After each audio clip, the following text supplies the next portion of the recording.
மத்திய அரசோட சக்தி நிவாஸ் திட்டத்தை தான் தோழி விடுதின்னு பேர் மாத்தி திமுக அரசு ஸ்டிக்கர் ஒட்டிக்கிறாங்கன்னு வானதி ஸ்ரீனிவாசன், அண்ணாமலை உட்பட பாஜகவினர் தொடர்ந்து குற்றம் சாட்டிட்டு இருக்காங்க. மத்திய அரசு இவ்வளவு கொடுக்குதுங்கிறது யாருக்குமே தெரியாது, அதை அவங்க சொல்லவும் மாட்டாங்க. இப்ப உதாரணத்துக்கு தோழி விடுதி, இது பாத்தீங்கன்னா மத்திய அரசாங்கத்தோட திட்டம், அவங்களும் அதுக்கு ஃபண்ட் சப்போர்ட் பண்றாங்க. ஆனா பாத்தீங்கன்னா நாங்க இந்த பெண்களுக்கு கொடுக்குறோம்பாங்க. இவங்க சொல்றது உண்மையா இல்லையான்னு ஒரு எவிடன்ஸ் பேஸ்ட் ஃபேக்ட் செக் பண்ணி பாத்துடலாமா? ஒன்றிய பட்ஜெட் தாக்கல் செய்யறதுக்கு முன்னாடி எப்பயும் நிதி அமைச்சகத்தால இந்தியா முழுக்க எக்கனாமிக் சர்வே எடுக்கப்படும். ஏன்னா அதை வச்சுதான் எந்த மாநிலத்துக்கு எவ்வளவு பட்ஜெட் ஒதுக்கலாம், ஏதாவது மாநிலத்துல சக்சஸ்ஃபுல்லா செயல்படுற திட்டங்களை இந்தியா முழுக்க செயல்படுத்தலாம்னு முடிவு பண்ணி பட்ஜெட் ரெடி பண்ணுவாங்க. அப்படி 2026 நிதி அமைச்சர் நிர்மலா சீதாராமனால எடுக்கப்பட்ட எக்கனாமிக் சர்வேல தோழி விடுதி பப்ளிக் பிரைவேட் பார்ட்னர்ஷிப் ஃபண்டிங்ல நடக்குது. இது தமிழ்நாட்டுல செயல்படுற சக்சஸ்ஃபுல்லான திட்டம்.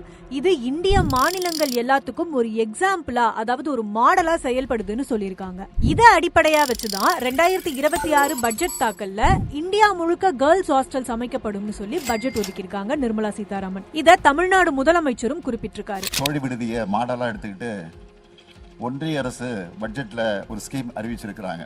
ஆல்ரெடி ஒன்றிய அரசு தொடங்கி வச்ச சக்தி நிவாஸ் திட்டம் சரியா செயல்படாததுனாலதான் தோழி விடுதியை எக்ஸாம்பிளா எடுத்து இப்போ 2026 இந்தியா முழுக்க ஹாஸ்டல்ஸ் அமைக்கப்படும்னு அறிவிச்சு பட்ஜெட் ஒதுக்கியிருக்காங்க.